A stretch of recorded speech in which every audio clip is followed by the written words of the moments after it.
Olá, sou Samuel Souza de Paula, idealizador do Xamãs Connect, primeiro congresso internacional de xamanismo na internet.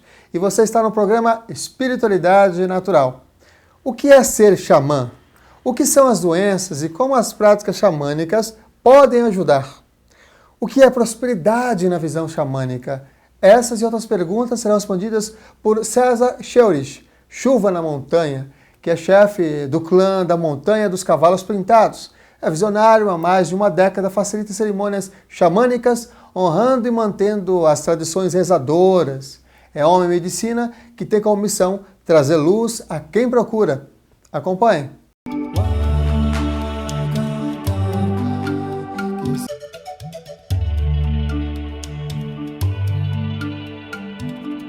Primeiro, bom dia aí, para todo mundo. Enfim, o que é ser um xamã? Um xamã, eu parto do princípio que é um homem que faz uma interação entre o homem espiritual, que existe dentro de nós, e o homem comum nos dias de hoje. E o xamã passa a ser esse que faz essa comunicação, e dentro dessa comunicação ela traz uma integridade de tudo que é espírito. E o que é ser tudo espírito? Literalmente, tudo tem uma espiritualidade. E o xamã tem essa brincadeira antiga e feliz e próspera de trazer a vivacidade em todas as coisas. Seja seu sapato, sua roupa, como você se veste, como você caminha, como você se comporta, dentro de uma atitude espiritual. Simples dessa maneira. Porque, do contrário, eu acho que nós entramos numa convenção mental muito forte de explicar o que é o espírito.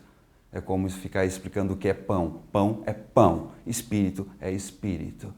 Então eu vejo dessa simplicidade o que é ser um xamã.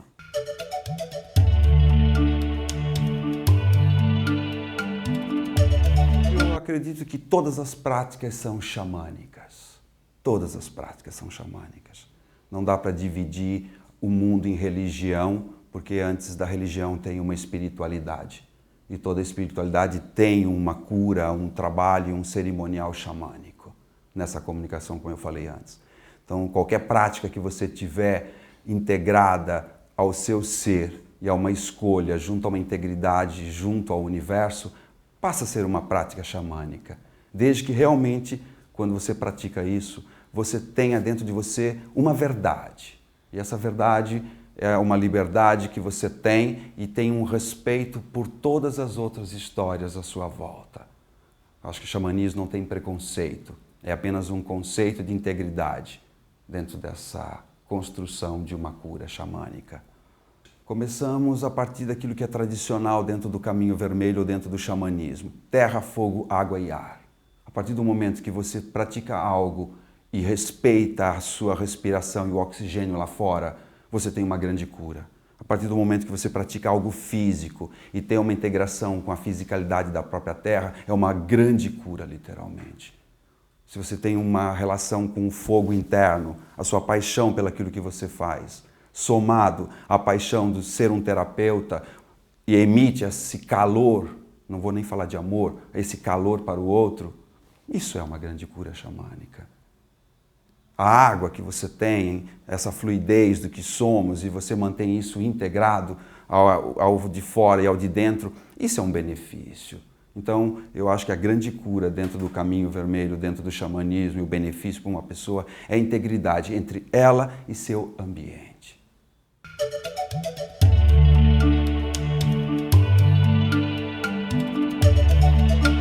Olha, eu acredito em duas coisas nesse grande benefício, na coisa chamada reclusão. Eu acho que a reclusão é um dos rituais mais sagrados dentro do xamanismo. Primeiro, nós começamos entendendo que a primeira reclusão que você faz é o tempo de 9 meses significativo que você fica dentro da sua mãe. Isso é uma grande reclusão onde você tem uma interação com a mãe, com o pai e você recebe toda uma instrução muito pacífica lá dentro. Então eu diria que todas as outras reclusões nada mais são do que uma extensão desse momento de quietude. E principalmente dentro do xamanismo, como se diz, ou a vida de um xamã, para você poder ouvir realmente essa quietude, você tem que trazer essa reclusão. E eu acho que eu sou um homem meio tradicional, não sou índio, sou branco, mas acredito que Nossa alma pode ser vermelha, negra, branca, amarela, então por isso eu digo toda crença é um grande red road. Né? O que é um caminho vermelho? É simplesmente você ter uma presença de coração aqui. Então, a reclusão eu acho que é um benefício fundamental para a humanidade nesse exato momento, onde as pessoas podem se recolher dentro da sua casa, literalmente. Feche sua porta, desligue seu telefone, se dê um tempo, arrume um lugar de poder dentro da sua casa e fique ali por 3 horas, determine um tempo, um dia e cesse sua comida, sua água. Isso é uma quietude suficiente. Mas se você quiser ir além, procure um xamã, ele vai te levar ao alto de uma montanha, onde você tem uma integração com a natureza, mas aquilo não muda nada, porque você vai estar dentro de você. Mas o benefício de uma reclusão é fundamental. Tanto é que dormir era uma grande reclusão. Então, um conselho que eu dou a todas as pessoas urbanas, antes de dormir, realmente faça um fechamento do seu dia. Agradeça seu dia. Não pense no outro dia, mas permita aprofundar-se nessa noite para que tudo em volta dê para você essa clareza. E no outro dia, quando abrir seus olhos e o sol nascer, você já está recluso. Isso é uma interação com o universo.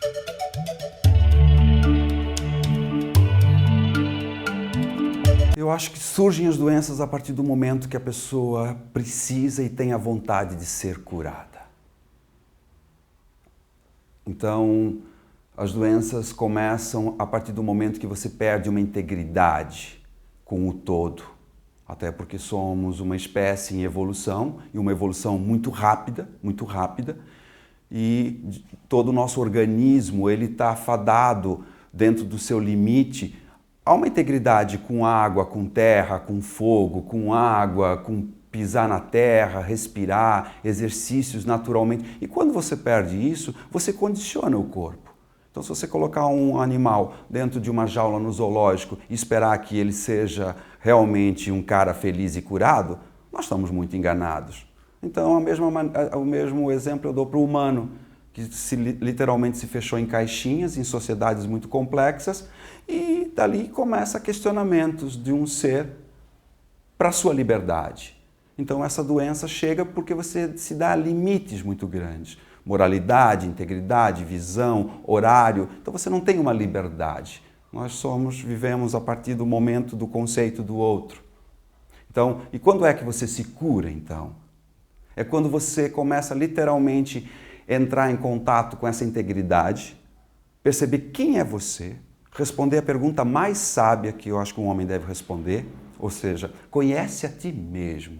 Então, quando você faz essa pergunta, entra na sua quietude e busca esse quem é você mesmo, você começa a atrair, seja trabalho, profissão, filho, educação, tipo de escola.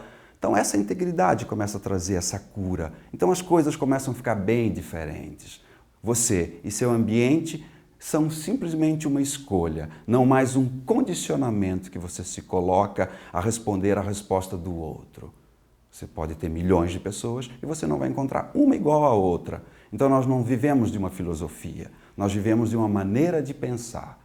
Então eu acredito que a cura passa a existir a partir do momento que você encontra essa integridade entre você e o seu estado de fora, trabalho, horário, carro, cidade, e cada um tem seu jeito de ser. Eu acho que o momento de vida e morte e renascimento, ele é constante.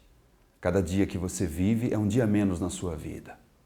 Então, a partir do momento que você parte desse princípio, que todo dia é um dia menos na sua vida física, mas é um dia a mais na sua eternidade, eu acho que esse é um grande rito para ser vivido na própria cidade. Então, literalmente, quando você precisa renascer, você renasce todos os dias. Cada vez que você pensa um pensamento, você traz uma ideia e depois você põe em prática essa ideia. Ou seja, você tem o ritual sagrado de caminhar a sua palavra. Esse é o grande renascimento seu. Às vezes esperamos renascimentos através de cerimoniais, que existem muitos, né? Que tocam o indivíduo na sua profundidade. Mas o grande ritual de renascer todo dia é você se comprometer a uma palavra com você e depois andar essa palavra. Não vou ser mais um homem que chuta a palavra do outro ou crítico. E se você conseguir isso dentro de você, esse é o seu grande renascimento. Porque a partir do momento que você se coloca nessa outra situação, todo o universo vai interagir com essa nova posição. Isso é renascer. Mas não adianta querer renascer se você não muda de dentro para fora. Mude seu pensamento, o universo conspira a seu favor. Então, eu acho que esse é o grande ritual, inclusive urbano, para as pessoas. De ter uma integridade para com a palavra. Dizer algo e ser honesto para consigo. Então, vocês vão ver milagres na vida de vocês quando vocês começarem a perceber que, literalmente, quando você dizer algo, e esse algo se torna uma verdade para você, todo o universo renasce a seus olhos. Então, eu sempre digo, não mude a sua vida lá fora, mude os seus olhos. E aí tudo renasce. O que você não via, você passa a enxergar. O que você não sentia, você passa a sentir. Eu acho que isso é o grande renascimento desse momento e um ritual urbano poderoso na nossa vida. Eu tenho uma experiência, eu diria, espiritual, humana, que eu vim para São Paulo há muito tempo atrás, por um chamado espiritual que realmente não entendia. E um dia eu tive um grande sonho na minha vida. Dormindo numa cama comum, trabalhando na Avenida Paulista, eu tive um grande sonho. E esse sonho me tocou profundamente. Esse sonho dizia que eu deveria abandonar toda essa vida porque eu teria uma grande experiência. Então, nessa passagem ritualística, eu acreditei nesse sonho. Eu me desfiz de tudo que eu tinha, literalmente busquei nesse sonho um espaço que eu chamo de montanha sagrada e eu fui para lá. E isso foi tão forte que eu vivi 13 anos naquele lugar aprendendo. E eu descobri que lá eu aprendi a ser quem eu sou, trabalhar aquilo que tenho. E então eu não tive uma página de livro e nem tampouco li e escrevi em todo esse tempo. Mas foi o maior ritual da minha vida. Então eu já aprendi a saber muito, não pelo aquilo que eu li, mas por aquilo que eu senti, olhei, observei na minha vida e me tornei o homem que sou hoje. Então, eu sempre digo para todos que essa grande experiência de transformação mora dentro de você. E tudo que vem de fora é uma inspiração para esse você. Mas se seus olhos não estiverem de dentro para fora, esse ritual não acontece. E hoje sou chamado de chefe de cerimônia, literalmente, num trabalho que eu mantenho numa montanha de integridade por conta dessa grande morte. E desde aquele dia, eu não sou mais a mesma pessoa.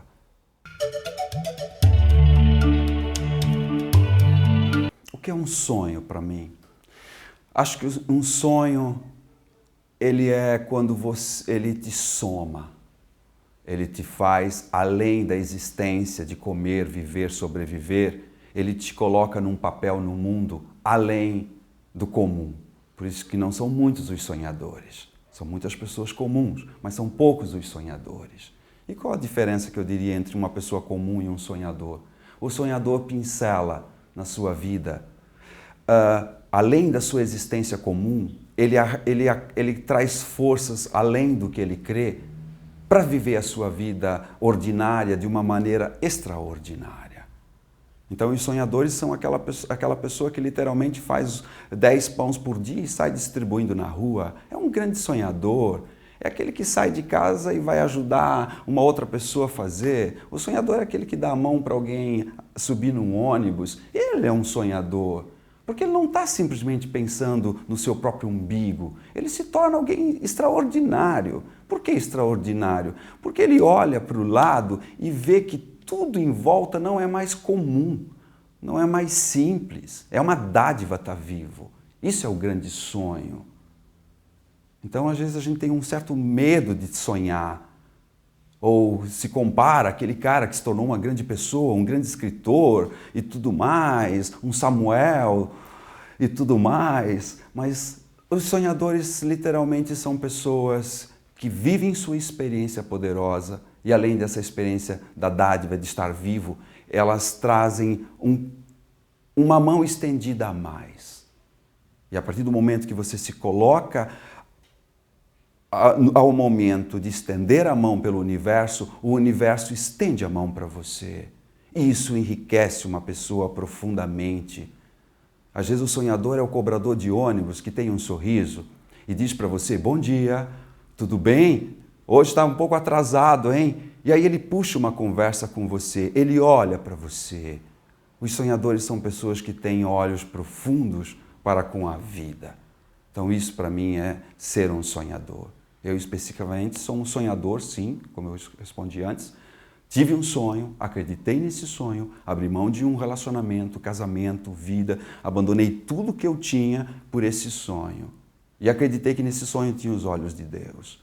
E quando eu pensei em me perder num sonho, eu me encontrei.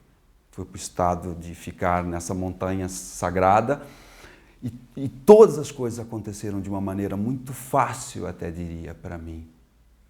Não fácil por receber grátis as coisas, mas porque tudo que eu fazia temperava a minha vida com um gosto diferente daquilo que era comum. Então, naturalmente, eu acredito que os grandes sonhos são aqueles sonhos que você inclui o outro. Onde o seu livro convida uma pessoa para a vida, a sua maneira de ser convida a pessoa para a vida.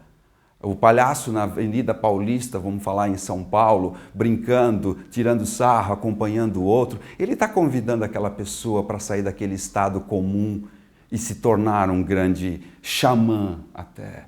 Isso eu acredito que é o sonho. O poder que você dá longe de você, de dar poder para outra pessoa ser um visionário ou também um sonhador. O sonho não é algo reservado. O sonho pertence a todos. Então, eu acho que isso é ser um sonhador. Estar além da sua existência comum e aceitar ser extraordinário. Como você vai ser? Não sei. Só posso lhe oferecer uma boa viagem, porque o sonho é uma grande viagem. Nos rouba do comum e nos traz para o extraordinário. Isso é o ser um sonhador. O que é prosperidade?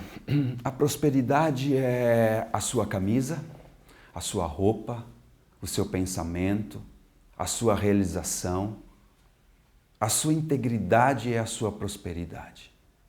Prosperidade é estar literalmente muito perto de você, satisfazendo a si próprio e ao seu entorno. Ser próspero não é ser rico de dinheiro. Ser próspero é simplesmente ser integralmente uma pessoa que se respeita profundamente, e esse respeito não é egóico. Esse respeito literalmente é um olhar para o todo com o mesmo olhar próspero. Então, ser próspero significa ter olhos de desejo para que toda a riqueza que existe dentro de você, como uma cachoeira, expanda-se para o mundo. Então, o conselho que eu sempre digo sobre prosperidade quando alguém me faz essa pergunta é: cuidado com seus pensamentos que dizem para você que você não existe, que você não pode, que você não tem. Primeiro, limpe esse pensamento dentro de você. E aí você entra numa grande experiência de vida ou espiritualidade, ou seja lá como você quer chamar, sobre prosperidade. A prosperidade parte de você, porque o universo inteiro é próspero. Tudo é próspero, tudo é vida, tudo é necessário. Mas prosperidade para um humano, literalmente, é literalmente você viver o seu pensamento positivo dentro de você e lidar com isso de uma maneira carinhosa.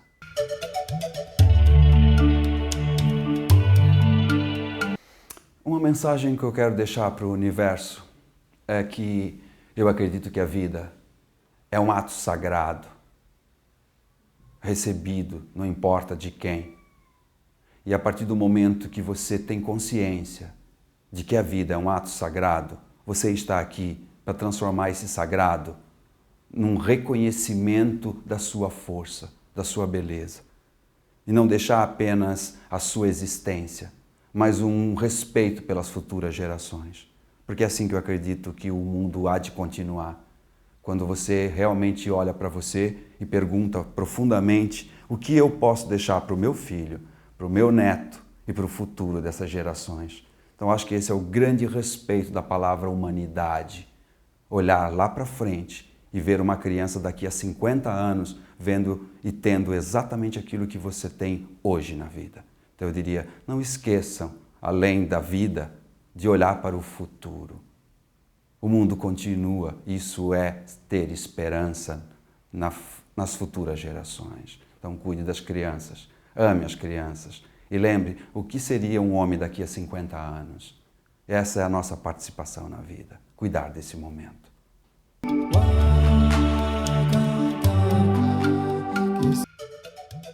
Xamãs Connect, primeiro congresso internacional de xamanismo na internet. Arrou, Metacuye Oiasim, por todas as nossas relações.